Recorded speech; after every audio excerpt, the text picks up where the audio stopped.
Hey, Mike, what do Kelly Slater and PT have in common? I don't know. They're both world champs? Nope, they both own Endless Summer box set. Oh my God, rad. You guys, you can get it too. The link's in the show notes. Welcome back, everybody, to the QuiverCast. This is Mike, your host, and this is all brought to you by YourAudioLegacy.com and QuiverBuilder.com. And please check out my other podcast, The Stinky Booties, I do with my buddy, Billy. Let's roll. Hello, everybody. This is Mike here with the QuiverCast, and we got a very special guest today, Ben Way, all the way from Oceanside, living in Oceanside, from Japan back to Oceanside, right? Yeah. Something along those lines? Back in my hometown here, yes. Hometown. Okay. So not far away, actually. I'm just joking. Okay. So what's up? How are you doing, Ben? Doing great. Doing great. Happy to be on the QuiverCast. All right. So let's start from the beginning. You grew up in Oceanside. Yeah. Okay. Yeah, so I grew up in North Hollywood, and we'd taken a trip down from LA to San Diego when I was about 8, Okay. 9. And that time we'd cruised through Oceanside and kind of cruised all over North County and South County, San Diego. And I saw people surfing, kind of got an interest in surfing.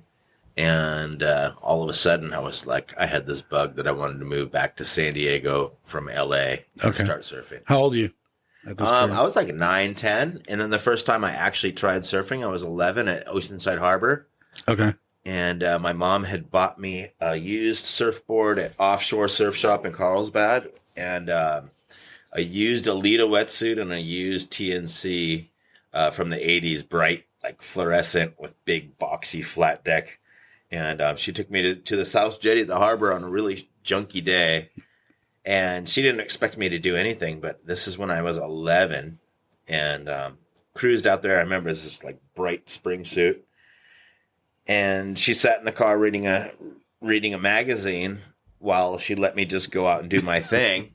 And no one in my family surfed, so I had no one to show me how to do it. And I just kind of seen it done. But I walked out, kind of battled my way across 4 whitewashes, and I spun around, put my board on the first whitewash that came once I was out there, and stood up on the board and made it to the beach. And my mom was freaking out. Like stoked for you. Yeah, super stoked. And she thought I was just going to sit there battling, trying to do it all day and not have any success. And so after that, I was super hooked, and I was riding my surfboard in our pool every day in North Hollywood. And when I turned 12, I told my mom, hey, you know what? I want to leave LA and start surfing. And she goes, okay, well, how about San Diego? San Diego's cool. I'm like, yeah, I love San Diego. Yeah. She goes, well, let's go find a place. So cruised down and found a place, a 3-minute walk from the beach on Cassidy Street, and Tremont. Uh-huh. And I'd put in 3 sessions a day, basically, from the time I moved here. Okay, let's a couple questions. Sure. North Hollywood, like, you just picked up basically just to go surf. Then your mom was cool with it. Yeah, it was weird. I don't know how I discovered surfing or anything, but I mean, what year is this? Like, you're 11, 12? This is the late 80s. Okay, late 80s. Yeah. So surfing was a mainstream kind of thing. Man. Surfing, yeah. It was there was still like the Bud Pro, and I had like surfing magazines in LA, and I remember watching, reading through, and they used to have the actual like drawn diagrams of people step by step of how to do a cutback with Tom Curran or Bart Potter and stuff. Remember that? Yeah, totally. Beautiful art, like really amazing. Yeah. That was I don't know who did those. And it like 1, 2, 3, 4. Show all the steps all the way through. They show his shoulders and everything else, and that taught me to observe every pro and learn how you hold your hands, where your hips are, everything else. And yeah. So, but I'm fascinated just like picking up from North Hollywood. Your mom's like, so she loved you. She's like, you're stoked. I'm stoked. Let's go. Well, I was doing acting work when I was a little kid. Is that why you were in Hollywood? So I was making all the money for the family. All right. And I didn't know that. My mom had to take me for auditions and so that's acting why. Class and dancing class and all sorts of crazy Okay. Like all week I had like classes all week long, and then when there was an audition, I had to go and put the skateboard down and go to an audition and make some cash. But it was cool because I basically I made enough money to buy anything that I wanted, and that time was BMX bikes and skateboards when I was in North Hollywood. Yeah. So did you get any parts? Yeah, I got a bunch, man. I did a bunch of Hot Wheels commercials and Oh, wow. That's rad. did some like all the way from like newspaper modeling to magazine stuff, Print. commercials, did some movie stuff, some extra stuff, and some no, actually the movies were just extra parts. Okay. I was in the Karate Kid 2 as an Were extra you? in the beginning, yeah. What was your part? I played a little Japanese kid. There was a Japanese school kid thing, All right. and it was supposed to be an airport in Okinawa, Japan, and it was actually in L.A. Yeah. And they had us dressed up with our little hats, and they said, "Don't look at the main actors." But I looked up at Ralph Macchio, so that's how you know it's me. It's pretty classic. I was like, whatever, dude. I'm like, kids look up at people, dude. Come on. Yeah, that's so funny. It was classic. Have you like go back every so often and watch it? I think I was 8. Oh, yeah. You can see it in the very first scene of him arriving to Japan. Well, and then Hot Wheels. Like I think the commercials where the money's at, though. Actually, right? Commercials were badass, dude. Dude, they make you good money. I was 7, I think, and I did the. I don't know if you remember the Hot Wheels that dented the crack ups. Okay.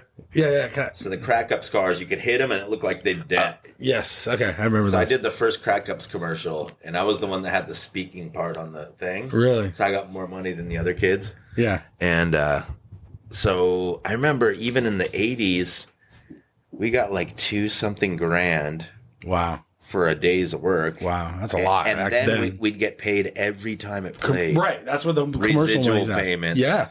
So I'd get checks in the mail for like 2 years after that. So right. Your So mom I was think stoked. we got like 4 or 5 grand from one commercial. Yeah. And I did like 3 of them. That's so rad. It was pretty classic.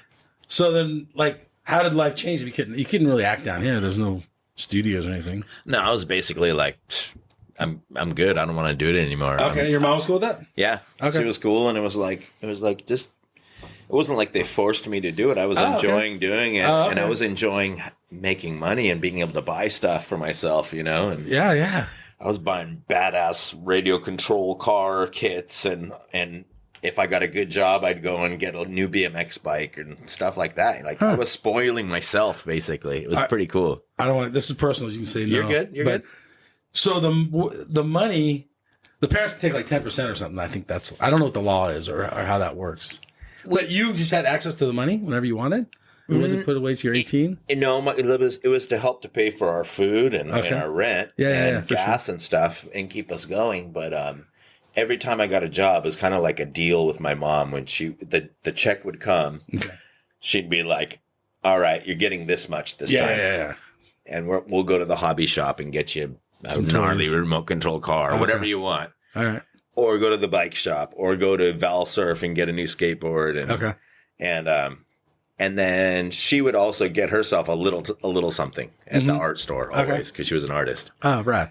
And it was pretty sick. It was like, dude, this, and then it was if I wanted something that was kind of expensive, it was like, all right, if we get another job, like we'll take a little bit from whatever that last thing was and then we'll get you something cool, you know? Right. And so, yeah, it was for someone who grows up with a single mom who's usually you don't get spoiled, you know? Mm-hmm.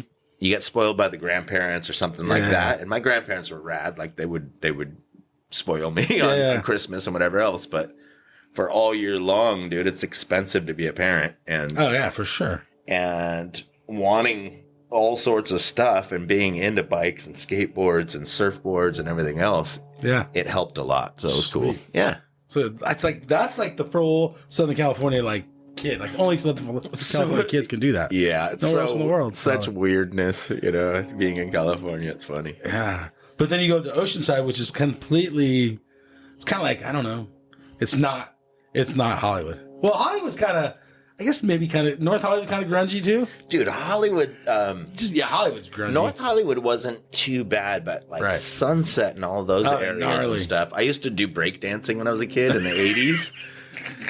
And my mom would take me to Sunset Boulevard every weekend because all of the famous breakdancers would get together and do their breakdance battles. Okay. And that was when like Breakin' and Electric Boogaloo and all those 80s movies were out.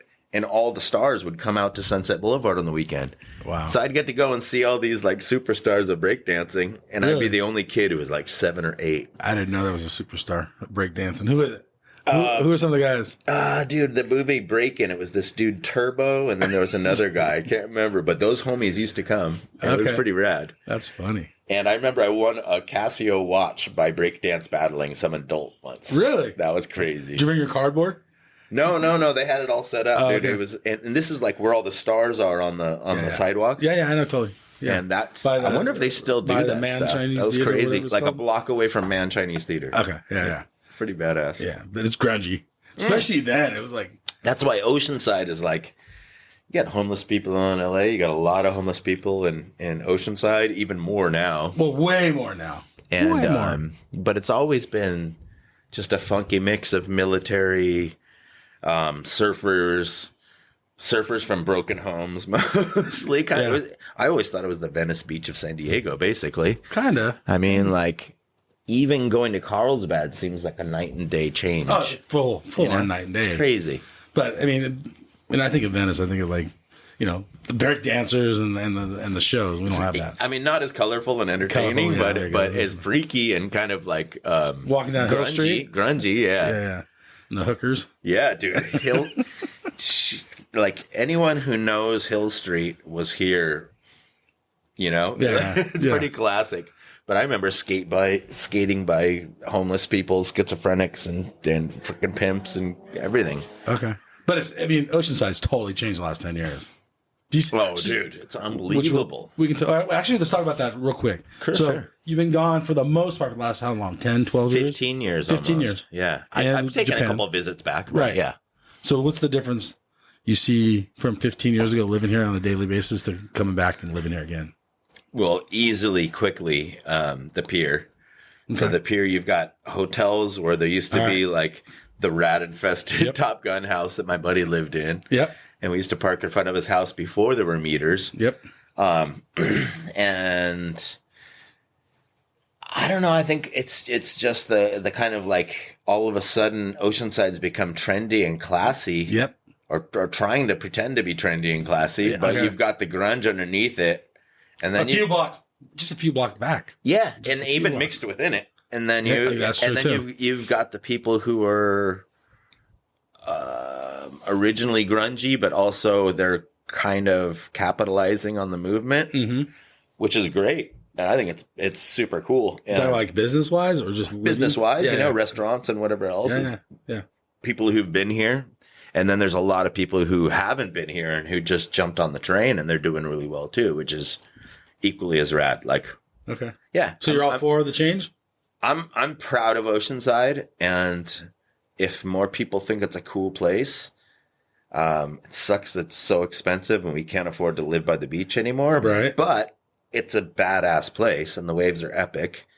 And with the demographics changing, how's that gonna look in 10 more years? First of all, like I feel safer. Okay, you're not gonna get mugged. Chances are thinner, dude. I used to go to sleep and I'd hear gunshots and I'd be like, I wonder how far away that was. And in the morning it would be the Blade Tribune and it would say, "Oh, another Valley gang fight and someone teen dead in gang fight." Yeah, and it would be like, dude, every day you hear gunshots. Yeah, and now I don't hear that. Yeah, that's true. And it's a good thing. You don't have the news, but if something goes down, you'd hear about it. Mm-hmm. And all we've got going down is just like more homeless, kind of like rolling over people. I mean, it's funny. There's also like there's the fake homeless people. I don't know. I wouldn't say. Well, maybe they're not even homeless. I mean, like possibly they're homeless with homes probably, or they've got somewhere to stay. Yeah. But I've heard a bunch of people are kind of doing a ring of whatever also. It's wild, but Oceanside's rad. I love it. So you still love it? Yeah. Okay. I'm super excited. But it's turned into Huntington too. Like Huntington was grungy and kind of back in the day. I don't know if you knew Huntington, like Main Street was just, but now it's high rise hotels and just kind of like we're just steps behind, you know, but that's for any beach town in California or in Southern California. I think we're doomed to have every beach town that's got a cool spot or a pier. Okay. What about surfing wise, like as surfers? Like, so you're first generation surfer, right? First generation you're of my family, yeah. Yeah, for sure. Yeah. Okay. But now you have multiple generations in the water sometimes. Yeah. And so it's a different, like the kids are teaching, you know, like you guys, you made friends, right? So who are some of the guys you were surfing with in Oceanside? First of all, the people that I would watch, because when I came here, I was still a beginner. There you go. And so at Cassidy Street, the standouts. Yeah. There was a brother and sister that lived a block away from me named Paula and John Douglas. Okay. And she was the most ripping woman surfer, like really ripping harder than the guys. Mm-hmm. And he was the gnarliest guy he was goofy foot and he would pull into gnarly closeout barrels. Like Oceanside with South Swell just turns into a huge wall. Yeah. And if anyone really knows it, they can find a corner, but most people can't. And this guy would pull it into what should be a closeout at Cassidy Street, and he'd find doggy doors, and I'd see him come out of these barrels. Wow. And I was still I was still a little kid. I was afraid to even get in the barrel. Yeah. And I remember going, God damn, dude, one day I'm going to be able to freaking just pull in, relax like that, have the whole thing go over me, and somehow get out of there. Wow. And then we had Chewy Reyna was the superstar that actually made the big leagues. Yep, for sure. The Charlie Andersons, the Danny and Louie Haywards. Dude, there was so many good guys, man. Yeah. And between Buccaneer and Cassidy, there was a lot of talent back then. Yeah. It was pretty cool. You stayed in South O mostly surfing? So yeah, I stayed in South O. I also you wouldn't make your way to the pier, or just once in a while? The farthest up I got was Tyson Street. We lived on Myers Street there for a little bit. All right. And then I lived right on Wisconsin in two different places. Lived on Cleveland down the street from Linden. Lived on Oceanside Boulevard down the street from Linden. I've been all over. And then up on the inside, like Nevada Street and all those, Grant Street. Like west of Hill Street or exactly. Coast Highway? Yeah. Or east. Yeah. My bad. All right, so you've been all over Oceanside. Oh, yeah. So, okay. But then, like, I don't know, there were so many shapers, but there's still so many shapers now. And then, like, some of the newer guys. And then there's guys that have been here, like Jason Bennett's and all those guys. It's radical, man. It's such a thing of pride to be from, like, the place that produces more surfboards than anywhere in the world. Okay, probably, right? So I think it's a fact. Yeah. Like officially in the Valley, we produce more surfboards than every other place anywhere that produces boards, which makes sense. Amazing. And that means that people who are catching waves everywhere around the world are probably on a product that came out of Oceanside and made by someone probably that I know, which is very, very cool. Yeah, that's a good point. And coming from Japan, which is also like, Japan's really known for being meticulous and being really, really sticklers with their quality, like having really, really high quality. And I see what's coming out of here, and I mean, we're doing really, really good work. Okay, I have so much to talk about. Okay, so going back, so now you're surfing South only. So, like all the guys in South Jetty and stuff, you're not going down that way? No, we go to the pier and the jetty and stuff. Once in a while? It would we'd get a ride with someone's dad or something, and they'd drop us off at the pier. And it's not that far of a walk even, but all right. Oh, dude, yeah. You're a little Brom, though. We'd skate with our boards as far as Shell Bowl. Oh, okay. Yeah. All right. From Cassidy. And how's the sand different? Is the sand different? Sand's super different. There's no sand at Cassidy Street anymore. Yep. Buck, I never remember walking on cobblestones, which is weird. Yeah. So Buck's all like cobblestoned out, like Leucadia kind of style. Mm-hmm. And the rock sticks out way bigger on a minus tide. Really? Okay. I think so. All right. But yeah, it's in some ways, I think it's good. I don't know. Some places actually, with the high tide, they break more like a lower tide, so they don't pool up as much because of it's kind of dropped. But the whole talk of the jetties and everything else, You anti I wouldn't or for? be. No, I wouldn't be against it. I would. Oh, okay. I love jetty waves. Okay. Yeah, You think that would improve it? The SOS guys? I'm hoping so. I guess they have to do it to see if it works. I just love anytime there's a jetty anywhere. There's always a left or a right somewhere off of the jetty that's super fun. Yeah. I mean, it's But like Newport, like 54th Street or something. That's so good. Love 54th Street. Right. dude. But if you go down to like the 30s, it's real deep. You can't even almost surf it. It's just, so it's kind of that might be because the way the curve of the beach. coastline right the there. coast. Yeah. I think with our even coastline, I'm hoping that it would catch little pockets of sand. I'm sure it will. And dude, we would have so many more options. I think it's a good idea. Okay.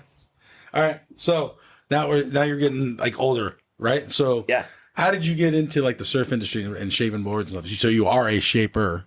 That's Yeah. your current gig today, right? It has been for a long time. Yeah. All right. Like almost 30 years. Wow. Okay.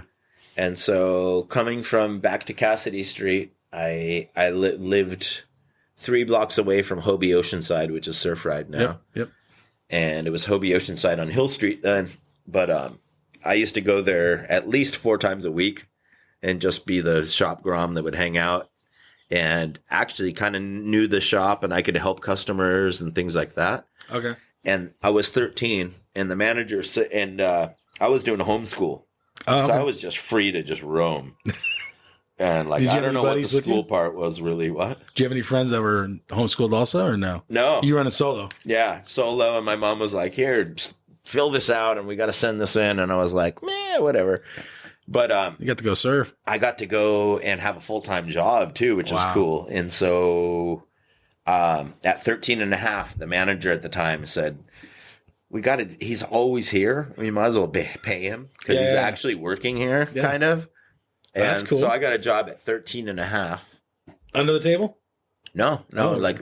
well, actually, no. In the beginning, it was under the table until Okay. I turned 14 because that wasn't legal. Yeah.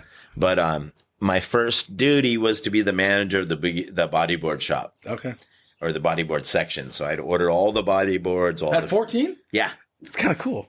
all the swim fins, all the bodyboards. And what was cool was I was also doing stand up on bodyboards as well. So What's that I'd guy's get name? free bodyboards. Who's the guy from Hawaii? Chris Wan.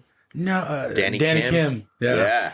They do like I had one of those BZ boards back in the day. Yeah, I've never seen that guy. But yeah, so it went from the bodyboards, and then I became the manager of the skate counter and the bodyboards. Okay. And then I became the skate counter and the bodyboards and the surf floor, basically hard goods Yeah. salesman. Wow. And then I even got to where I was tuning and doing snowboards and all sorts of crazy Wow. stuff back in the day. It was classic. So why did you stay in the retail? Why'd you get out of the retail? I mean, kind of. Well, Gravity Skateboards sponsored me when they first came out. I was their first rider. really? And that's when Interesting. Sector 9 and Gravity were super strong. Okay. And so I was the first official rider for Gravity. And so they wanted to take me on tours and do other things. And I was using my skate shop manager title to be able to sell Gravities. I was the first retail shop to sell Gravities. Yeah. And the owners were That's like, smart. they were like, dude, are you sure you ordered too much? Or You're right. They're looking. I'm like, no, You're pushing your product. No worries. So I'd take the customers and they'd do one lap around the building, around the parking lot. And And they're they'd be sold. like, I want one. Oh, right. And so I ordered 6 longboards in the beginning, and the next order was 12. And the first order, Bill, the owner, goes, Ben, you sure you didn't order too many? I'm like, no, don't worry, I got it. Like, these things will go. They're super fun. Mm-hmm. And the next time I got 12, and he goes, Ben, are you sure you ordered enough? And Oh, really? Okay. so I got that company kind of kicked off when they were still being made in my friend's living room. Wow, that's rad. And I was helping with that, doing screen printing, and we are grip taping them, putting them together in his living room in Solana Beach. Oh, wow. And after that, we started doing tours to Florida, and I got to go to Japan for the first time with Gravity, which was cool. Okay. So were you like a part owner of it, or like? No, I was just a writer. Blowing out? Just a writer and getting like a check monthly. Oh, cool. All right. And so, so then I split Hobie to go to Gravity. Gotcha. And I was working as their team manager, doing shipping, and then just going on tours with them and stuff. Wow. Which was pretty rad. So it was all like downhill stuff mostly, or? No, we were just like, those were the original surf skates. So we were just doing the same stuff we do on a surfboard. And I was one of the first people to like finally leave the ground and do airs on them. Oh, okay. That's rad. And it was just because I wanted to do airs more in the water, and I was like, it was more accessible to try it a million times on the skateboard. Did that help? Yeah. Did that translate to the water? 100%. Okay. For sure. All right. So then, and now you're working the surf, but are you picking the days you're working, and when it's not blown out, you're in the water, or like, how did that work? I was so bad. I was like, I remember I was just thinking the other day, I was like, I used to tell the manager, hey, you know what? Today's probably going to be pretty slow. Can I go home early? And I used to try to go home early every day. I was like, dude, what a shitty employee. Oh, my God, dude. You're selling stuff, though. I know. But the cool thing is I was their top salesman without a doubt. So there you go. And when the Japanese economy was just booming, they call it the bubble. It was like the late 90s. All right. I would have a handful of customers that would only buy from me. Really? And they would buy $10,000 or more in one sitting. Mm-hmm. And I didn't get commission, unfortunately. What were they buying? Boards, wetsuits, what? Everything? 20 Donald Takayama lawnboards. And what would they do? Turn around and sell them in Japan? They'd take them to their shop and sell them in Japan. Oh. Why didn't they just deal with Donald? They couldn't, I don't think. Yeah. They're probably doing it legally. So they'd buy it retail, and then they'd sell it even more expensive. Way more. Yeah. It was nuts. Yeah. But I had like a lot of clients that dealt with me, I think just because I was Asian. Okay. And so I started studying Japanese at Miracosta when I was 16, because that activity was so hot. Okay. And so what was your thought? Like, what was your thought process behind that? Why did you want to? Okay, so you're dealing with the Japanese, right? So I just wanted to be able to greet them even more and like kind of and just show them that like I'm into it. Okay. Did you have plans to go to Japan at that point? I didn't originally have plans, but with Gravity, we started getting really popular in Japan, and so our distributors paid for the owner and me to go to Japan. Oh, wow. And do filming and do a trade show. And then to visit all of the different accounts that were really like the top sellers. Okay. So I did a 10-day trip in Japan, and that was where I fell in love with Japan and thought about moving there. Okay. So, it seems like, and I've never been to Japan, but it seems like, especially then, Japan's like the next step behind us. Like whatever we're doing, they're like maybe 6 months, a year behind us. So everything that's cool here is going to for sure be cool there.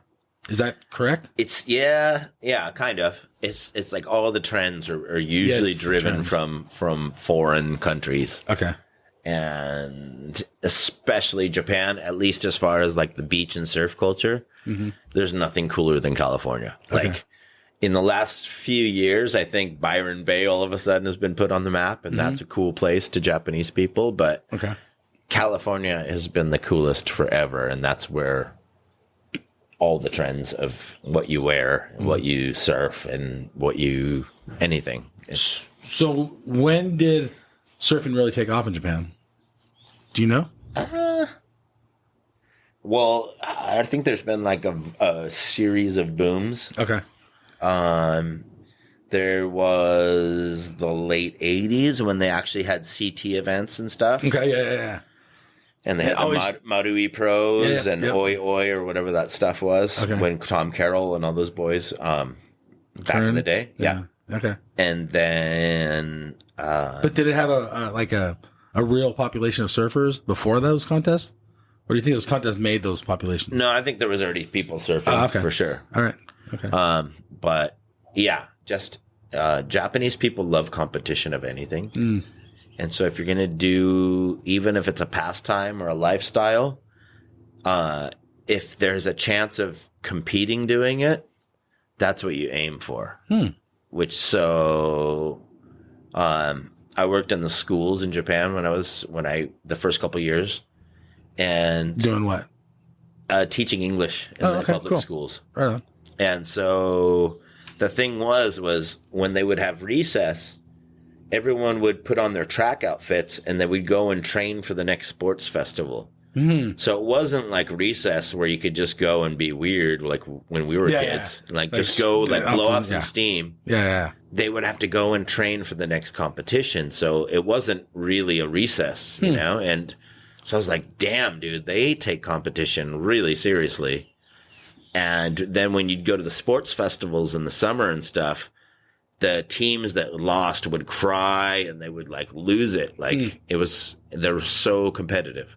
Wow. And so that's the thing with surfing is like, if you're going to be a good surfer, then you should be doing competition. And so are they trained from the early age if you surf to become a competitive surfer? Kind of like getting coaches. Because a lot of them have really good style. Totally. The Japanese guys that I've seen that like from Japan have such good style because they observe every element and body positioning and how you're supposed to do it. Okay. And this is how it's done. So we'll learn to do it perfectly. And they do that with everything, which is pretty cool. But yeah, now with surfing becoming an Olympic sport, it seems like there was another boom. So all these people who started kind of veering off into kind of like fun shapes or fun boards and mid lengths, all of a sudden started going back to shortboards and performance shortboards because that's what the pros ride. And this is back to the shape of surfing. And so that's what pro surfing looks like. Okay. It's wild. Do you think Kanoa changed that? Kanoa had a big, huge push. Yeah. Okay. For sure. I mean, like the day that he announced he was riding Sharp Eye and not Channel Islands, overnight, really? Channel Islands, like their sales dropped. Wow. Huge. In Japan. Yeah. And my buddies do Sharp Eye, which was great. Like they picked the right brand, man, and they're doing great over there. It's crazy. And do you think since he jumped, so I don't know if he has dual citizenship. I'm assuming he does. Yeah. Okay. So, but when he was an American, because in the beginning of CT, he was an American, then he went to Japan. I don't know how many years. I can't remember. Well, like 2 years or something. He was representing the United States. Yeah. And then he went to. Do you think that helped change, or was he already on the star QS? there? He went from Japan to US, and then back to Japan, and then back to US. I think it was. Okay. And it was all had to do with the Olympics coming. Okay. So it was like, hey, what's the country going to put forth? Okay. Or what are they going to pay me to represent you or US? Like I can pick either one. So you think it was the paycheck? No, I don't know. I'm not putting I don't really know. More but pride, or I mean, that's my question. Well, the other thing is like who else is going to represent the country of that level? That's what kind of I was going. It's kind of up to him. Okay, so he is the first one that I know of, right, from Japan, or as a Japanese. Well, Masatoshi Ono was a really, really gnarly competitive surfer who was the first one to, and he was the first one to really go internationally and represent. There you go. I didn't know that. Yeah. Okay. Because there's not a lot. Well, I think in the next decade or two, you'll see a lot more Japanese surfers. For sure. But I think Kanoa's like, leading the charge for sure. No, and he's a force. Like, everyone's recognizing it's... Okay. Yeah. All right.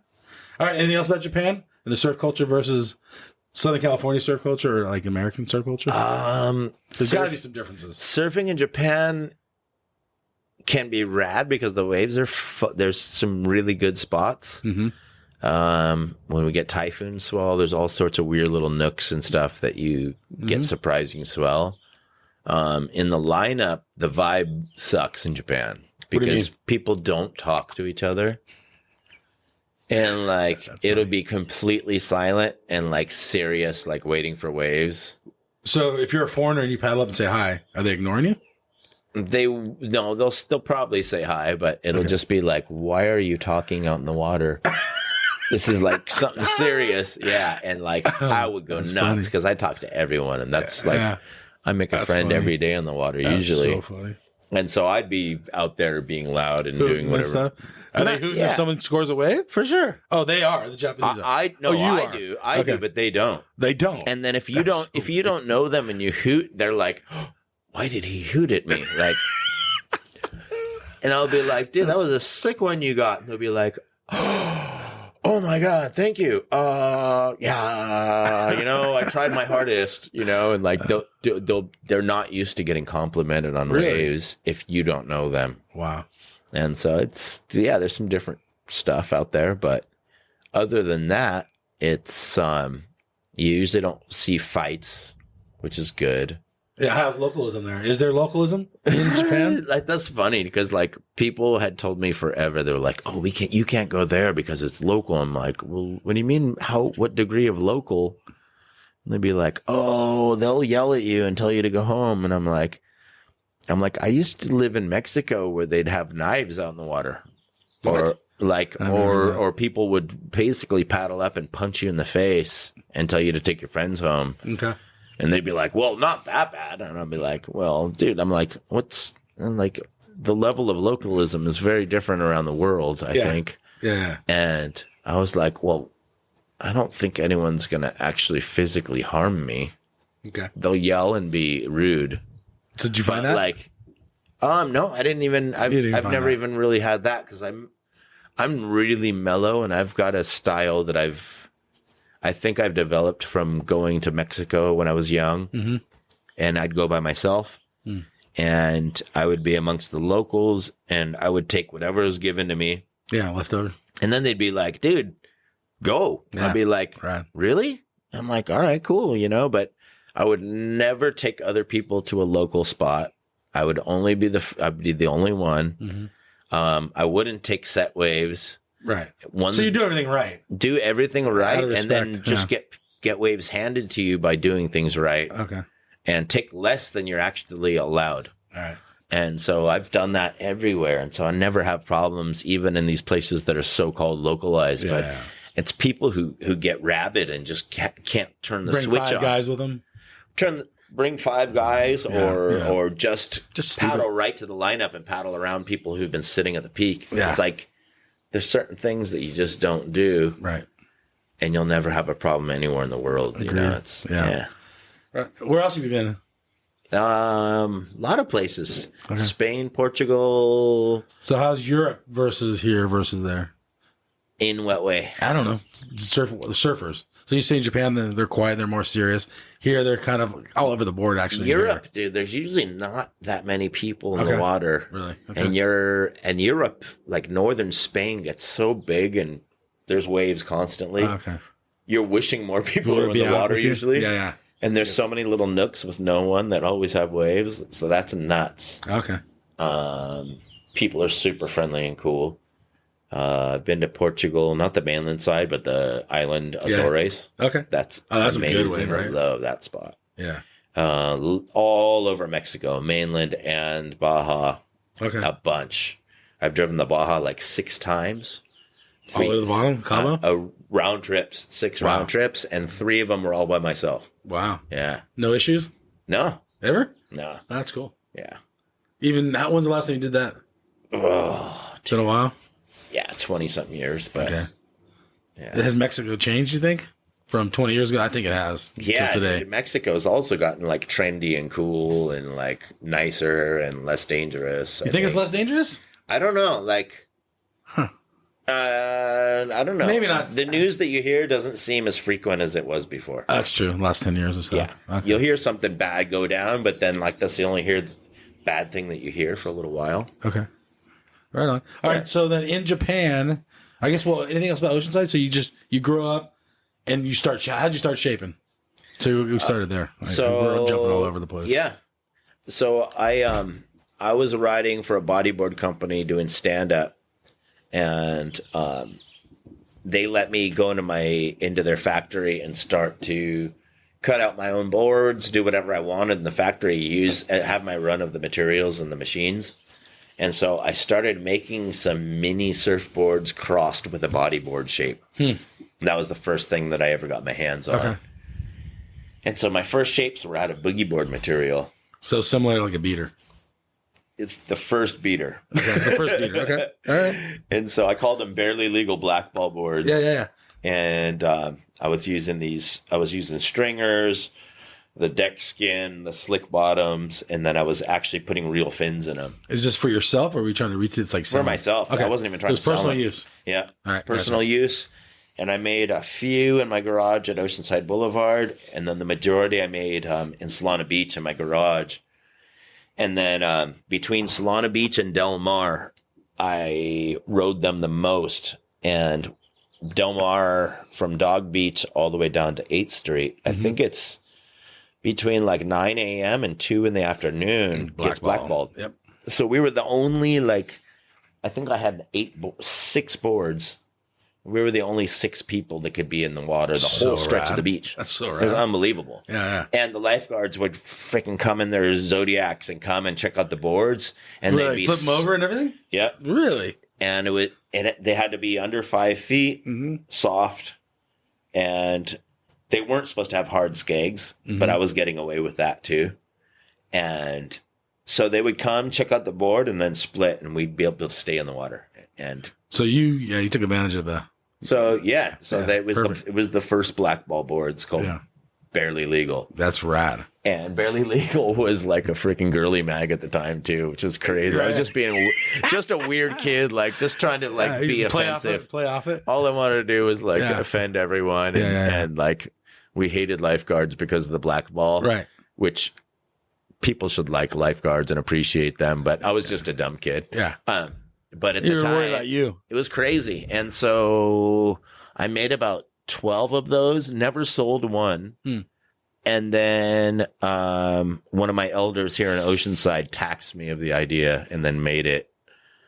And it became... what do you mean tax? He saw what you made? Yeah, just started making them himself. Okay. And so he then... just played off your idea. Yeah. But did it right. Okay. Did it right. Made a bunch of money off of it. I didn't get any money. Were you bummed at that? Kind of. I don't know. Did you feel ripped off? Sort of. Yeah. Because it became the beater. Okay. So the Barely Legal blackball board became the beater. Wow. And then the beater became the beater that sold to Catch Surf eventually. Right. Yeah. So this is... Every kid has a beater now. Yeah. Everyone has one. So even if I had 10 cents from each one of those, I would have been really set. Yeah. That sucks. So just being a dumb kid and not really caring, but... Did you ever get any props for it? No. At least? His first thing in Transworld Business said that local legend Benway used to make these boards out of boogie board material and whatever else. And I said, hey, I want to do that. And that was all he said. That was all I got. So I was like, yeah, I taxed him. And so I got taxed. And so the funny thing was I was like, oh, I'm already starting to work with real foam now. I don't even care about those things anymore. Yeah. Who knew that they would become that huge? Yep. And I still know how to make them better than most of those people. So I might bring one back. Just materials, the mix of materials, also some shapes to deal with those materials and the flotation and stuff. Because the rails are kind of weird on them. They're really hard because you have to heat laminate and to make a soft entry instead of a freaking a seam edge around the whole thing. Right. Okay. Takes a lot of skill. And the people who are making them don't have that skill. So they're probably made overseas. They're going the easiest route. Yeah. And so you should never have a hard edge in the entry of a board. Okay. So yeah, I know. Yeah. I mean, they work kind of for what they do. Yeah. For fun. But that's a bummer. No, I mean, dude, they're still super fun and it's amazing. What's a bummer? Indirectly, it's helped me in a way because do you lose sleep? Have you lost sleep? If I would have just pursued that, I'd be a millionaire right now. Dude, I have so many of those, dude. Are you kidding me? Oh, really? Okay. It's what's funny though is that thanks to the movement of that, people are now used to riding really pluggy and short boards. Short boards. Yep. Gotcha. And now that they can, they probably hit the limit of their performance that they can get out of those things. I mean, there is no very little performance. If you get something that's a similar volume and width that makes the same speed and makes paddling easily out of real foam with real fin systems, no, your surfing is going to go nuts. Okay. So is that where your shapes today come into? And they pretty much have always like, I've wanted to be the master of making boards for shit surf. Okay. And if it's for good surf, there's so many better boards that you could get than mine. Okay. Yeah. And so I'm not So going to what do try you and shape consider boards shit? for 2 to Hawaii. 3 foot blown out, or what's a shitty wave? Not, I guess not shit, but just like average conditions. Okay. Like So 2 I to don't 3 make foot? boards for good waves. I make boards for every day and even more every day. Okay. Like high tide, summer nights. Don't even have to look at it. You just know you're going to go and have Okay. fun. Okay. Yeah. All right. So let's talk about your boards and your shapes. Okay. So you were kind of started already. Wide, short. Yeah. So I went off of standing up on a bodyboard. Okay. And from standing up on a bodyboard, I knew that I liked the width and the thickness and the tail Okay. for making it across the outside to the inside, like on the super flat areas that Yeah. a surfboard would never make. Right.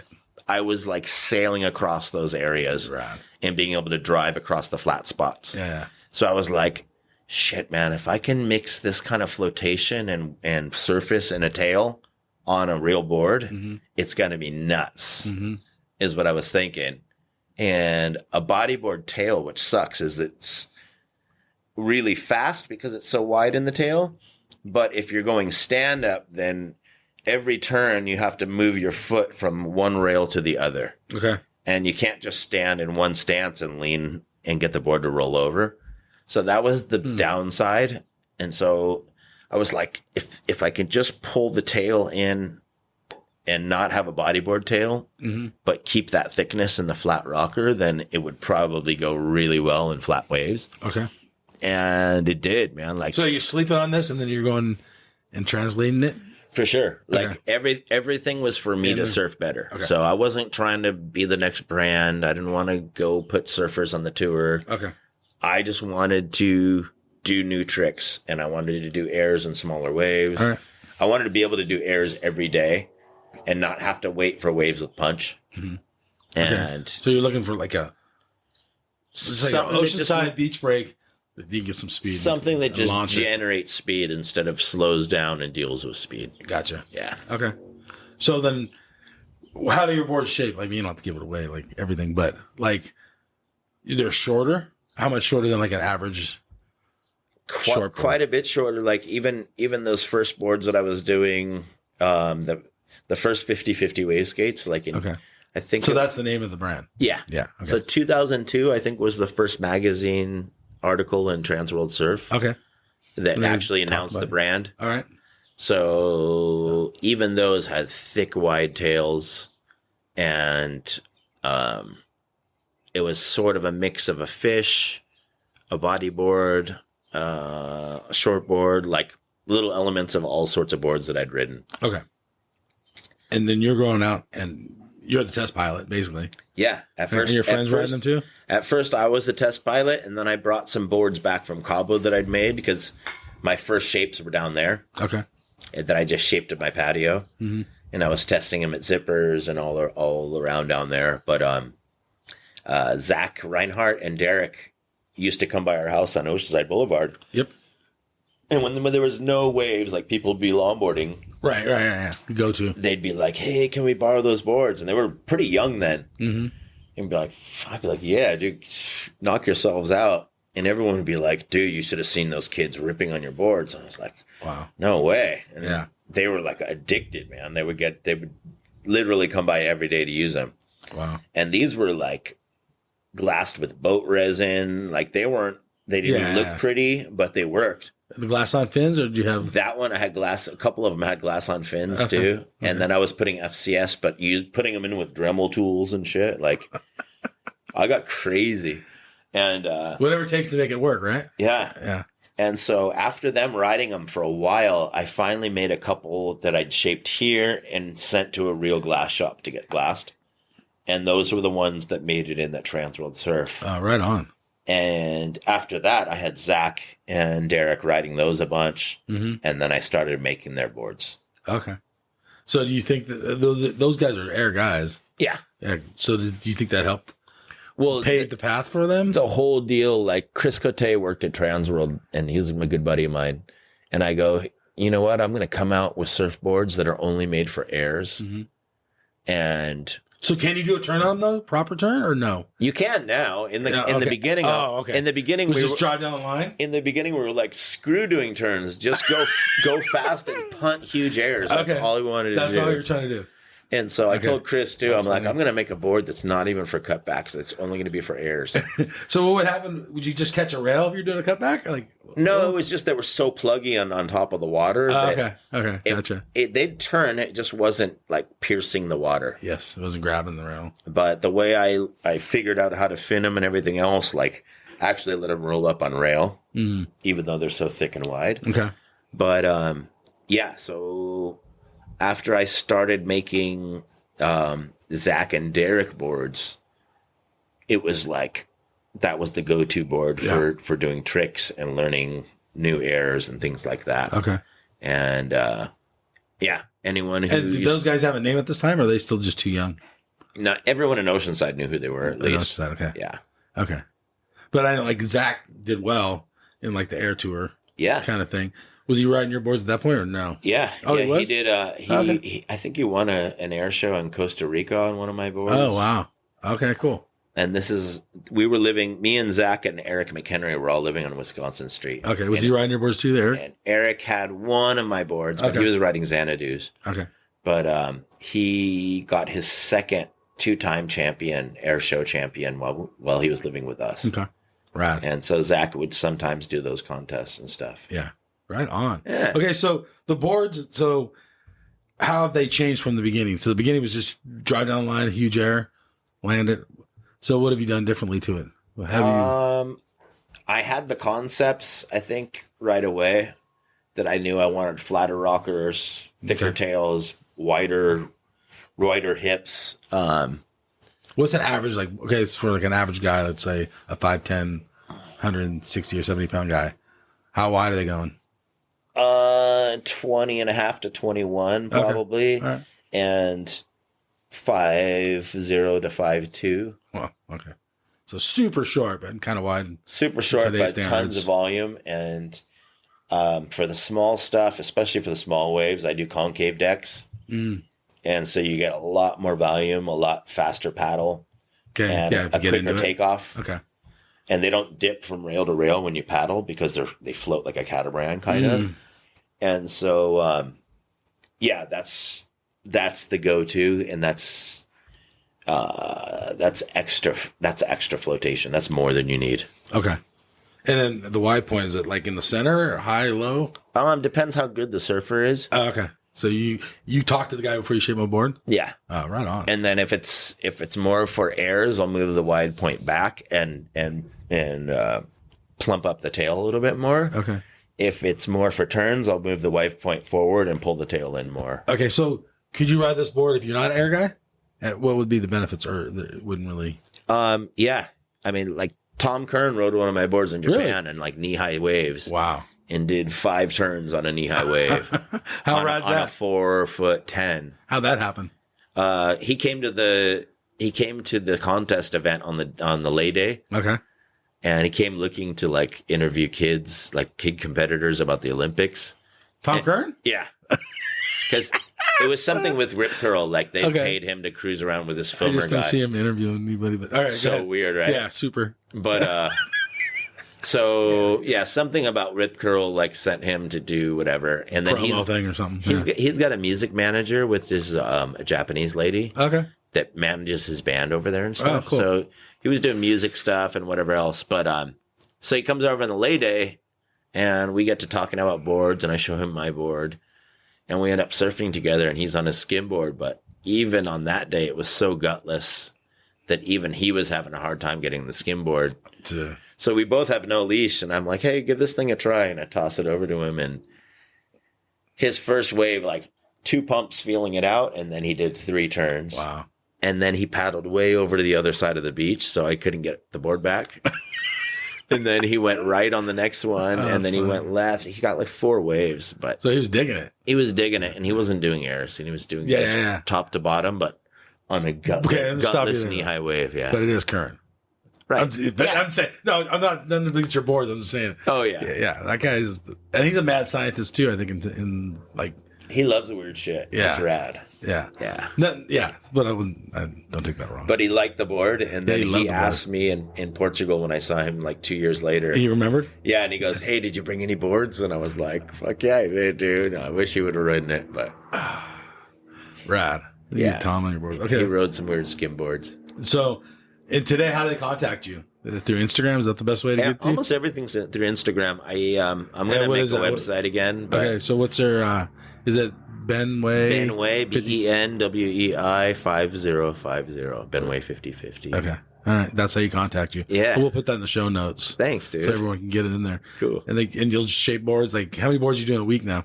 I'm trying to do a board a day. I'm All gonna hand shaped. right now. I'm doing 100% hand shapes, Okay. which I dig. I do still have programs with KKL, which is like Okay. the antique 50/50s. If anyone had a big punt or a wave skate from back in the day, and they want that, I still have access to that. Which I'll probably do some computer cuts coming up, but Okay. right now I'm doing a lot of adaptive boards and things that are one of a kind, one offs. So Okay. it doesn't make sense for me to put it in a computer, and, Yeah, and yeah. it has to be made by hand. So Yeah. So when does a computer come in handy when you're doing like a couple hundred boards or something? yeah, this is if everybody wants the same model. Got it. And I have one model that everyone loves called the Megatron, which is one of those little concave wave skates. Mm-hmm. But I'll run that off the computer if someone's had one and they want the same thing. Yeah. But I'm just having so much fun, like tuning the boards way more to each person. Okay. And I have the control over that by doing it all by hand now. So it's Yeah. pretty sick. Okay. But actually, let's go back a couple steps. Sure. In Japan, what were you doing there in Japan? So Same thing, shaping. you were shaping there? and Was that then- your main gig? You're teaching English? That was only the first 2 years that Okay. I was breaking in. That was just to get in Japan? No, it was when I got married. So I got, you got married. married. Okay. And then the parents were complaining that I didn't have a real job. So I had to get a job. It was the first real job ever. Really? And I only lasted a year. Oh, you and worked at and a Surf, or you half. worked at Hobie. That's a real job. Kind of, yeah. Okay. And so, So you're just there to satisfy the in-laws? freshly married, there to satisfy the in-laws. Not happy in every different facet. Okay. But I lasted and I pulled it off, and I would ride the train and the bus, and it was gnarly. Were you miserable? No, I liked teaching the kids. That was rad. I did elementary school, which I got to come up with my own games, and however, like I wanted to make the kids remember the lessons. Mm-hmm. And I ripped at that, dude. And the kids loved it. They had so much fun. And then the same kids, when I started teaching junior high, the shift between junior high and elementary school is huge, dude. And it's like the kids enter the army and all the fun's over. Mm. And so I had all these crazy kids that I like encouraged to be fun and be crazy. And all of a sudden they just turned the lights off on all these kids. And I was like, man, this is getting personal, dude. I'm out of here, dude. This sucks. And so, yeah, dude, I've got some issues with the system. You know, it's really hard. The system, I mean, Well, like the Japanese education system is like, I mean, there's a reason everyone's so responsible and by the book, but it's is that also a bad thing? no, it's great, but It's a also cultural there's thing? also reasons that it lacks color too and diversity. And But it's a cultural thing, isn't it? Yeah, it is. The schooling's pretty gnarly though, and I think a lot of the new progressive public schooling is going to change the youth In Japan? Yeah, Okay. make them a little bit more world ready. I mean, but so you were homeschooled most of your life. Do you ever really go to a real school? Yeah, up into junior high. Oh, you went to junior high? Yeah. Okay. Did it work for you? I was always in elementary school. I was in like a advanced learning program. Mm-hmm. And even then I would finish all of my work before everybody else. Okay. And they'd have me just in there doing busy work while Okay. the rest of the class caught up. Oh, okay. And my mom I'm was just like, asking- man, that sucks. Like, what are you doing in there? Kind Kind of of wasting your time? Yeah. Yeah. I was just asking because it seems like maybe you don't like structure. Not. Oh, yeah. I'm horrible. Don't take it personal. See, I learned how to follow, It's not a bad thing. I learned how to follow rules living in Japan. That was the rad thing. But like, man, I grew up without a dad. My mom was kind of like, yeah, do whatever you want, you know? And so That's cool. something had to give me some discipline. Okay.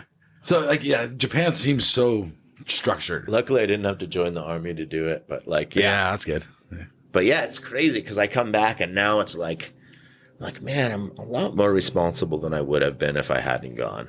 Which To is Japan? good. Yeah. Okay. Yeah. So it was good for me, I think. And then, so what else did you do in Japan? You also did some announcing for competitions? So yeah, dude, right after while I was still doing English teaching, the boss of WSL Japan goes, hey, how would you like to be our English commentator next season? I'm like, dude, anything to get me out of this freaking job, dude. Like, Oh, that was your out. yeah. Okay, cool. I go, for sure, put me in, dude. Like, let me get away from this. And so right after that, I started like getting more sour at work. I was like, I'm out of here any day now, dude. And so I just walked at some point.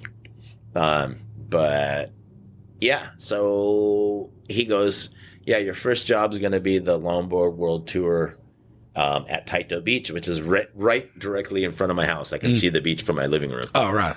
And he goes, that's going to be your first test, and we'll see how it goes. So we did that, and the world champion that year was from Peru, this guy Piccolo Clemente, really, really good nose rider. And he goes, yeah, so you're going to do all the English beach commentary and then also some of the interviews. So this is on WSL Japan. Okay. Not the beach commentary. Yeah, so this is at that on point the beach commentary was combined. Oh, okay, got it. Because it was a low event. And so the funny thing is Piccolo kept winning everything, and he didn't speak any English. Okay.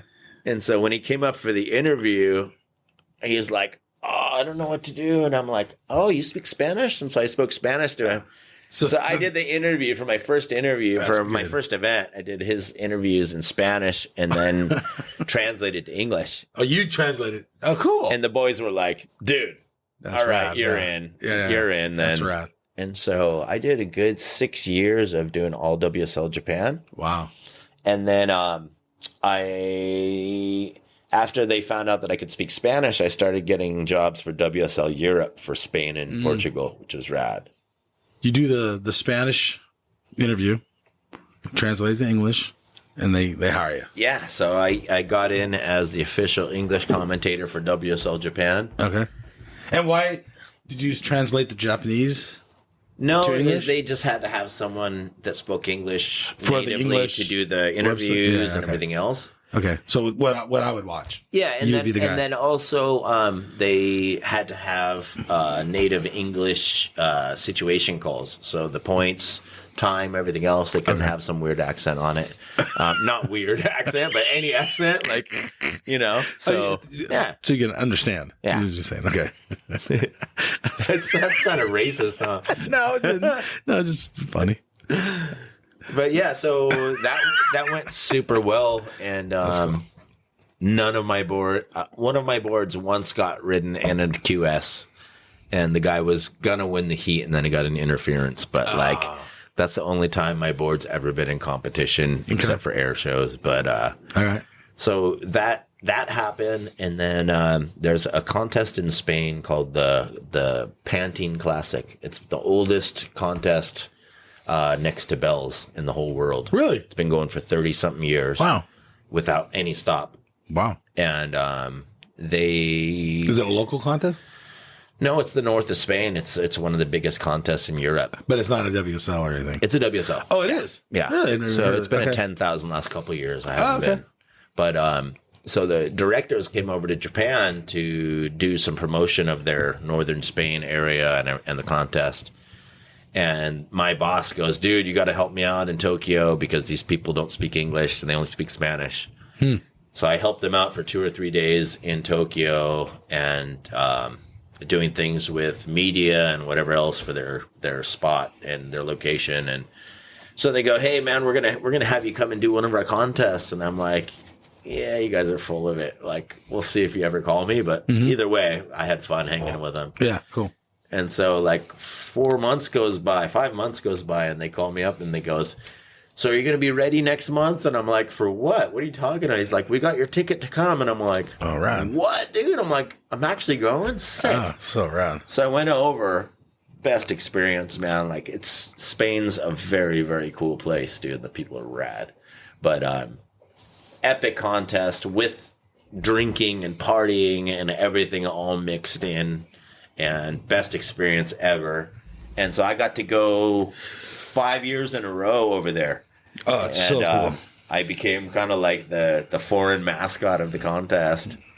And so I haven't been in a couple years, unfortunately, but that was really cool. And following that, usually a week and a half or 2 weeks later, they had a contest in the Azores, the islands in Portugal. Right. So I'd do those two, and then I'd go back to Japan. I did right. that for like 6 years. It was epic. So how long you gone from home? Like a month? 2 weeks? I would change my ticket and stay like 2 months sometimes. Oh, would you? Yeah. Now, what would you do? Like shape? Or what are you doing? Are you just screwing off? I shaped in Spain as well. Shaped and sold some boards, but screwing off, cruising, surfing, like, yeah. All right. Epic. Eating a lot of food. In Japan, you were shaping a lot. Well, actually, let's stay on this WSL before. I don't want to. We're all over the place. Sorry. Yeah. That's all good, though. That's how I do it. So, yeah, Japan would be shaping, and then during the season it would be mostly contest. Okay. All right. And do you enjoy doing the contest? Yeah, I still like it. Yeah. Okay. Now, how do you think? And then you're working for who now? So I've concentrated on the ISA for the last 6 years. And then what, in English, or what language are you doing? In the ISA rulebook, I don't know if they still have, but they have until now, that a Latin American country, if their writer's not really, really high level in English, they can request their situations in Spanish. Oh, okay. So that was a request before, but lately we've just basically been repeating ourselves. So we'll give the English situation, and then we'll give the same information in Spanish. Okay. Just to make sure everyone's on the same Yeah, that's fair. Yeah. As fair as you can be, I guess. And it's fun for me. It keeps me on my toes, and it's super good practice for my Spanish. So how good, what language are you the best? Obviously English, you were raised in English. Yeah, Spanish was the first. Second, and I think the language? Japanese, yeah. Okay. And the Japanese is the third language, but my Japanese is almost catching up to my Spanish now. Really? Yeah. That's cool. Spanish, I feel completely comfortable, 100%. Do you think in English, Spanish, or Japanese? You know what I mean? Like, depends when I'm. Situation? I can switch. Yeah. Can you think in Japanese? Yeah. Really? Yeah. Okay. You don't have to try to translate in your head. No, and That's the good. thing is, in Europe, I would do the Spanish, English, and Japanese interviews. Mm. And sometimes it would be like a Japanese guy would win his heat. The next interview would be from someone from Spain. And then the next interview would be someone from home or Australia. And so I'd be doing English, Japanese, Spanish. But it would take me a second to switch back and forth. And now I can be in the same table with someone who speaks English, Japanese, and Spanish and keep everybody Just together. going. And Wow. Yeah. That's kind of cool. It's cool. How many other guys can do that? I don't know. I mean, I'm sure there's people That surf, probably not so much. Yeah, I mean, just in the competition area, I've been able to. We've got a guy, Kelly Carranza from Sayulita, Mexico. Okay. Ex-pro surfer, super good goofy footer. Okay. But he speaks a bunch of languages. Really? Yeah, he's gnarly. Huh. Yeah. Okay. Like, so do you have any new languages you want to learn? Or are you just happy with the three you know? In the surf world, like being better at Portuguese, like understanding more Portuguese. You would see, yeah. I can understand for the most part, and they can understand Spanish well enough So that you they're don't kinda similar, need right? to learn it too badly. But like, if they really speak between themselves, then I can't pick up You're any lost. of it. So that would be something helpful, possibly. Oh, okay. Yeah. All right. So you have ongoing events with the ISA coming up? Yeah. So cool. I leave this month, the 26th. We're going to go to El Salvador. We got Okay. the World Juniors. Okay. And so El Salvador has been putting up a lot of support to have all of the big events over there, which is rad. So this will be my third time I've been there. Okay. I So dig how's the government in El Salvador? Rad. Is it? Yeah. Yeah. The president's super young. Okay. So it's not sketchy like it used to be? No, dude. Like, Really? yeah. Interesting. When you go to the surfing area, the main surfing area is called La Libertad. Mm-hmm. Every corner of every street's got like armed police, and it's gnarly. It's super patrolled, and no one seems sketched out at all. And then I even took a tour into San Salvador, like the gnarliest place, and it looked like just any other gnarly place in Mexico that I've been. Like, Right. yeah, it's nothing. Like TJ or like what do you mean? Yeah, kind of TJ-ish, like some of the worst with the bad parts or whatever. Yeah. But not feeling threatened for your life, just kind of like, wow, this is kind of poverty or whatever else. But Right. like, So do you think surfing's helped the world or been more problematic to like some of these third world countries? And oh, dude, like, have we helped them or is it I think we're ruined them? No, I think we've helped them 100%. Okay. Yeah, like there's nothing else that would probably attract foreigners except for a wave. That's what I'm saying. So like El Salvador, what else? And that's the crazy thing too, is the president's that with it, that we had a huge talk in the president's it's like the White House of El Salvador. Yeah. One of the first times we went, we were all invited for a big press thing, and he said, like, the best thing that we've got here is the waves, you know, and like we're gonna kind of Play off that? we're Or gonna work with it or whatever word you want to use? capitalize on Capitalize on it. There you go. that. And like, wow, what a badass. This guy's insane. So he he's knows smart, it. yeah. He's super smart, super progressive. Yeah. And his brother's the boss of, or the sports director of all of El Salvador too. Okay. And he's the one that's helping kind of steer the budgets towards the surfing. Okay. And they've branded the whole country, or they've branded that area Surf City El Salvador. Wow. So it's like they're So Latin America is like really blowing up with surfing. huge. Yeah. Unbelievable. Costa Rica, Nicaragua. And the waves are nonstop. That's the crazy thing, is like it's got such a good direction that Okay. picks up every swell. How are the waves there?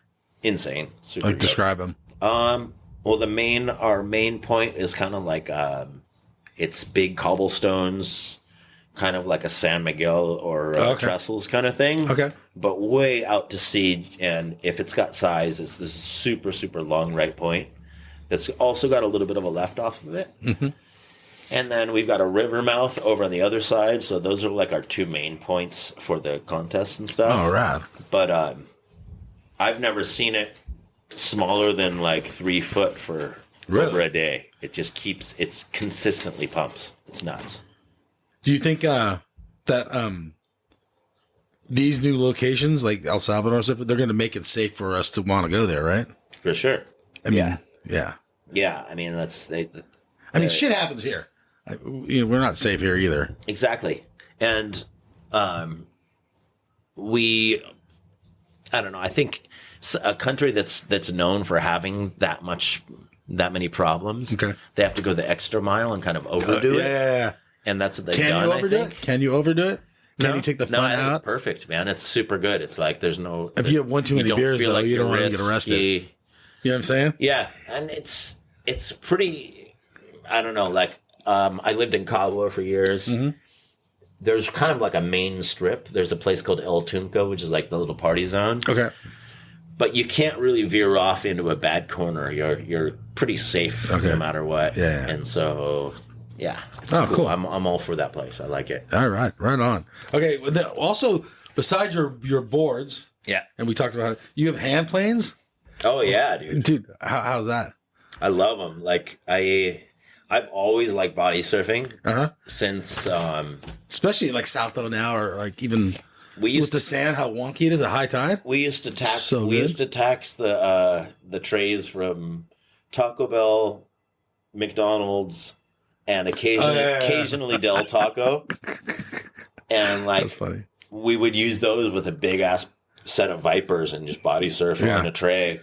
And after that, like I started noticing how fun it is to ride a wave without a board. Mm-hmm. And I bodyboard and everything else. Yeah, But in you've kinda- Japan, I really got into making a lot of body surf stuff. Okay. Why? Waves Because call for it? I was making a lot of stuff out of wood, Oh, okay. so I wouldn't need my surfboard factory to make them. Mm-hmm. And so I had my shop in Tokyo, and I was able to make snowboards, body surfing stuff and skateboards, anything out of wood. Mm-hmm.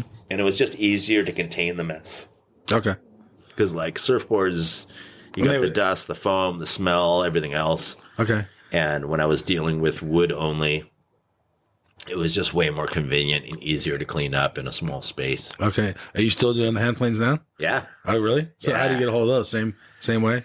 Same way. Ben Way 5050? Yeah. On Instagram? So I'm back in Japan. I was dealing with this like a sustainable project where they were giving me this red cedar wood from the mountains. Oh, cool.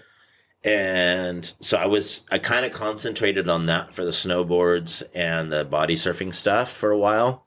But now that I'm back here and I have now that I have my own factory and I've got a bunch of boards that I'm making, I'm going to go back to doing a lot of foam and fiberglass. Okay. Because that lets me kind of upcycle the materials that are left over from the boards. Making a hand plane. And also the flotation and the weight and stuff can't be beat. So, and actually, let's go back to your boards for 1 second. Yeah. Are you a poly guy or is it like are you doing epoxy? Mostly poly. Okay. The reason is my boards are always on the floatier side. Mm-hmm. So I'm like, I want to be lazy. I want to catch waves easily, and I don't want to have to be an athlete to make speed. Okay. So I always have my boards just on the meteor side as far as volume goes. Okay. And the extra flotation that EPS gives you actually makes out of the water? too much volume. Mm-hmm. And then I get my polys really, really lightweight, but not to an overly light EPS weight. And most of the time, I really like having just that tiny bit of poly weight, even if it's a really, really lightweight poly, to get you down the face. And if there's any chatter and everything else, it just seems like it's a little more stuck to the water. Okay. Yeah. Yeah. Especially if it's not like clean. Yeah. It's going to go through the wave a little easier. Yeah. I think we're starting to see a lot more polys back in the lineup. Okay. And then you did the Olympics too. Yeah. You announced for the Olympics. How was that? That was sick. So, so you did the beach, but did they let people on the beach or they did not? No, there was. Is that kind of a bummer? There was security. It's gotta be a bummer. For my job, it doesn't really make a difference because I've never been the type to entertain the crowd on the beach. I always go straight to the competitors. Okay. So you're doing a job. Doing the job. The job. I'm just the voice of the judges. Yeah. And so, for the competitors, they appreciate that. I try and think like a competitor and try and keep their minds at ease as best they can. If a priority changes, I'll announce it without them having to look back and look at the priority panel. Okay. I always give them updates on the remaining time a ton, which I don't think is done enough in the last couple minutes of a heat usually. Yeah. And nobody wants the horn sneaking up on them. No. And so I always keep repeating the time, keep repeating the situation. And then anyone who's in third or fourth, make sure that they know what they're going to need to advance. Okay. And so I give everyone 100%, basically the readout, try to give them a visual of all of the aspects of the heat. Okay. And that's what took me to the Olympics. It's rad. Instead of trying to entertain the people on the beach. How did you get picked? Did they just heard you? I scared them into giving me the job. Oh, really? Did you apply? Kind of. No, the Japanese Olympics Committee were talking about the Olympics, and I go, well, one thing you're going to have to figure out is if you're going to want to do the entertainment MC for the gallery or the audience that's going to come, when they still thought that the audience was going to come. Okay. I said, you are going to need to make sure that the audio that goes out to the competitors, the most important to get the real scores, everything else promptly, is the most clearly heard audio. Because if so-and-so hears their score and then Team Brazil happens to not get their score because so-and-so was fucking talking over it or whatever else, you're going to have Team Brazil coming up and charging the frickin' judges booth after the thing. Yeah. And the dudes were like, oh, wow, yeah, you're right. Oh, my God. And Are I'm these non-surfers too? no, they're surfers, but okay. that's the Japanese Olympics Committee. So Okay. I got them all scared to think that there's going to be a riot if they don't do it right. Mm-hmm. And so, I was like, So you're going to kind of need the dry style that's not making Animated? not making jokes, nothing. Yeah. It's just a robot that tells all of the updated information. Okay. And never misses anything that's updated, even if it's like a small third or fourth priority change. Did you surf contests? I did a couple longboard contests, and then I did a couple contests in Mexico. Okay. But I wasn't really a comp-dude. That's the funny thing. That's totally funny. Yeah. But you're so good at doing the commentary. It's become, I don't know if I'm good, but I think it's just become something that I've done so long. Okay. That it's like as soon as that screen gets in front of me, it's like my brain just switches into the mode, and I've got a delivery rhythm and everything else that's just the same that I've done forever. Okay. And so any competitor that's ever dealt with me with doing their beach commentary, they know exactly how they're going to hear their information, how it's going to be repeated, and they know when there's no sound, there's not anything updated that they don't, so they can just focus on their game. Okay. Yeah. You're not adding extra. Nah, usually not. Unless we have like sponsor messages. We have a couple of those. Okay. Yeah. All right. So, okay, real quick, and I don't know if you have any comments or not. WSL's kind of changed their format, especially this year. Yeah, that was freaky. So, what do you think about that? What's your thoughts? Do you have thoughts? I feel sorry for a bunch of those dudes. Like, I know, but feeling sorry is that, I mean, I'm looking at a bumper sticker now. Fuck your feelings on your fridge. I love it. Yeah. No, I mean, it's like, it's like perform or die. You feel bad for him. Of course we feel bad for him. Perform or die, but it's a pretty freaking lax. I mean, it's not a lax job, but it's a dream job to be a pro surfer and get sent around the world. And I know, but they're still working. I get that. They're working gnarly. They got to train. You would know more than else. most. But the thing is you're there to perform and you're doing a job for your sponsors and whatever else. And like, if you're not performing, you might have to go back and polish up a little bit. And that's kind of what they're making the dudes do. Okay. Seems like. So from a fan perspective, my perspective, yeah, and then I'll get your thoughts. Yeah. I think they're surfing better. Every heat matters. As before, they would get a little comfortable maybe. Yeah. And they're throwing 5s and 6s down when they should be throwing 7 8s. Yeah. So now everyone's trying for a 7 and 8. Yeah. So the surfing's gone up because everyone's buying to keep their job. Yeah, and that's also, I mean, that's the WSL's strategy, is keeping it more exciting to watch and everything else. And did you watch the lowers last year for the world champ? No. No, you didn't watch it. Do you watch the WSL when you're not? Well, it was on the TV today, so you do watch it. It's on at our house. Yeah, and I'll watch through certain heats, and then there's also, I mean, like, dude, I've dealt with a lot of these guys from their early QSs, so like the 3 them. stars and stuff. Yeah. And so it's fun to watch people that I know that you're like, damn, dude, they're in the CT now. Yeah. Like, amazing. Like Connor O'Leary or Jackson Baker and stuff. Okay, so what about Connor O'Leary? Like, if you see his free surfs, dude's mad. He's so good. He's always been super good. Doesn't always translate. But his mom and dad rip.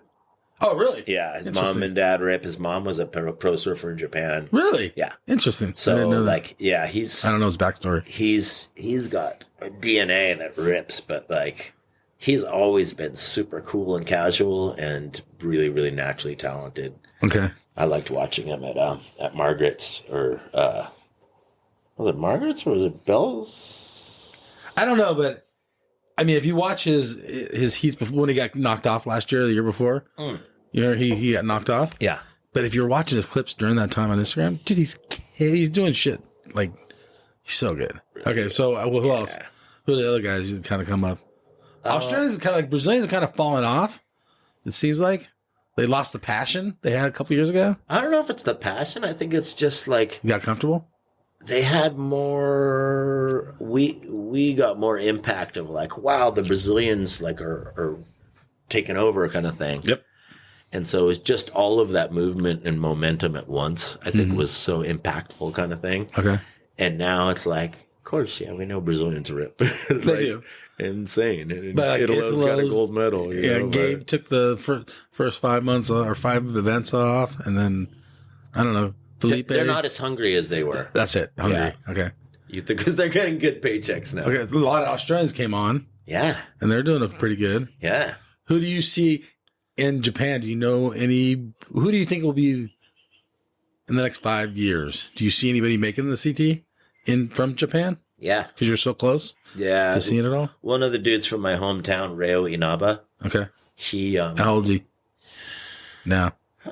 mid-20s probably. Okay.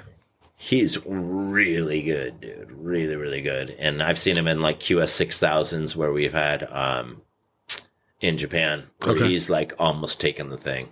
All right. And he's got air game, barrels, everything. Really fast, really powerful, and super enjoys surfing. Like he ends his waves smiling all the time, which is rad. Mm-hmm. And yeah, so that's one homie that I expect to really, really come up.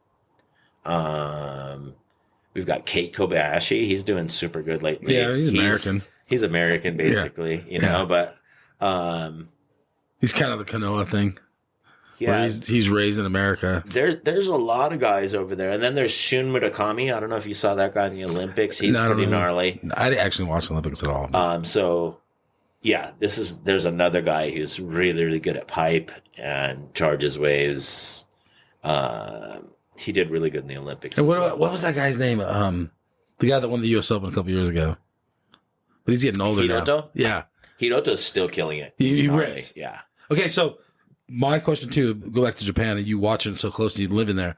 A lot of those guys surf, okay, they surf really smooth, they're really good, and they're watching it, but they kind of all surf the same. Or do they not? I would say that they don't have the variety of coaches to pick from. That's a good point.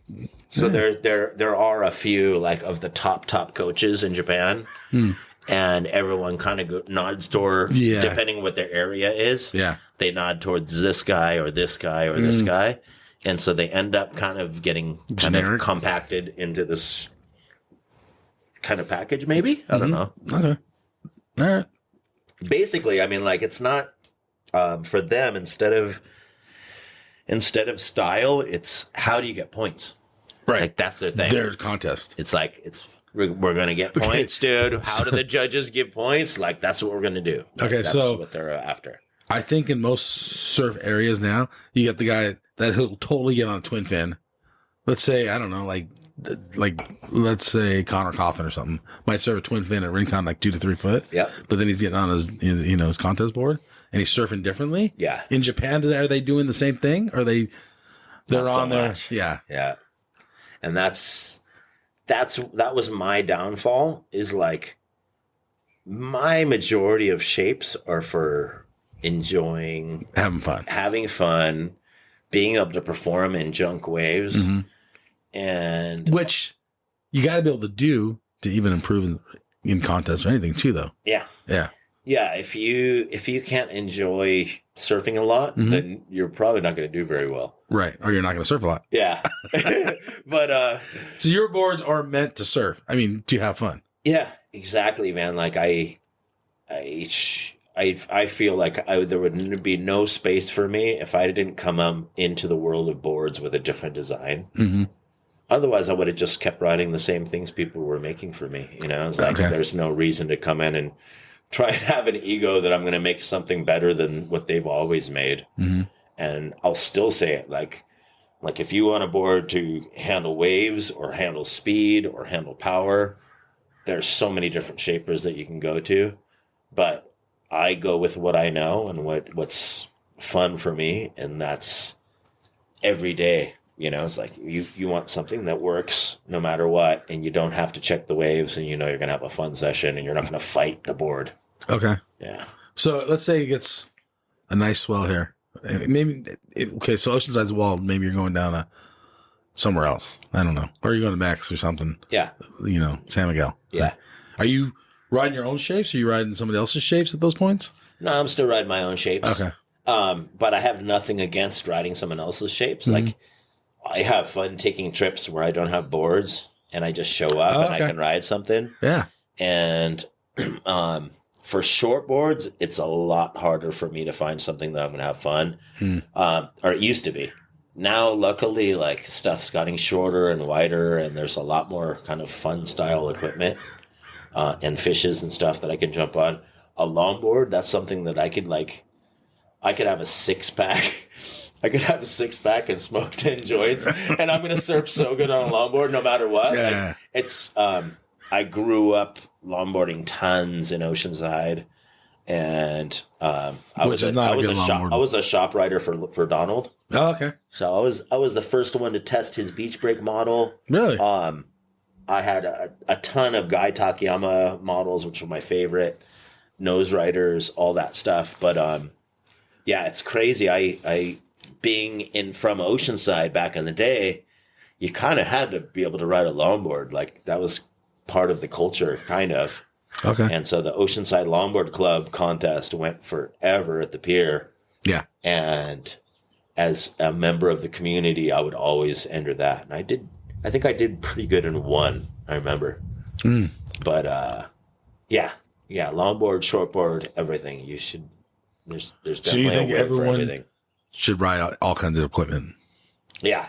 And don't think that something's not going to work for you, because you might get super surprised and may change your whole deal up to where you never even ride what you were riding before. Yeah, right on. Good words. Yeah. Right on. Anything we're missing here? I don't know, dude. We just kind of like roamed on. Like my only excuse is that I had 2 beers, but you didn't have any, man. I know. Well, that's just how this goes usually. Right on. Yeah, that was a lot of fun though, man. A little fun flashbacks just kind of in like time. I started thinking things, and I wander off. Yeah, well, It is what it is. if people are still listening, man, that's They great. listen. I don't know why. All right. Any final words from Ben Way? Be nice in the water. Make friends. Don't drop in on people, and use your turn signal.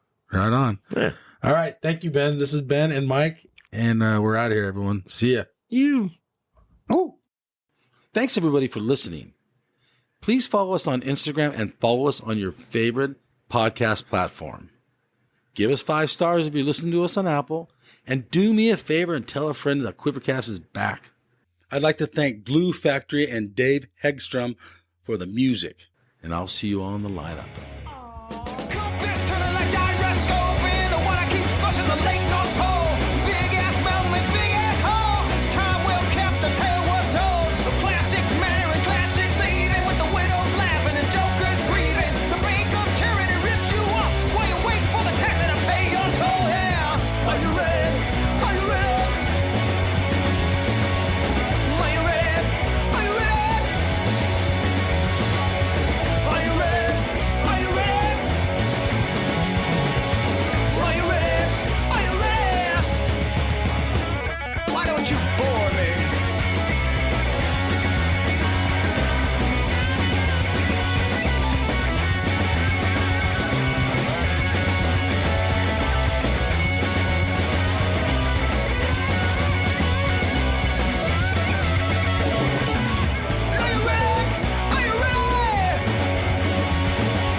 Hey, you guys, Endless Summer box set. This thing is legit. It's authentic, numbered certificate in it. It has a 5-frame film strip from the original print. You will literally own a piece of history. It has a specially minted bronze medallion. Dude, that thing's sick. Okay, there's so much more here. Go to the show notes. There's a link on there. Go check this piece of history out. This thing's rad. Seriously. Smithsonian American History Museum has it. It took 4 years of research with 3.5 in production, all hand assembled. This thing's rad. So much to this awesome box set. Remastered DVD, sharper images than the original film, but dude, this thing's so sick. Link in the show notes.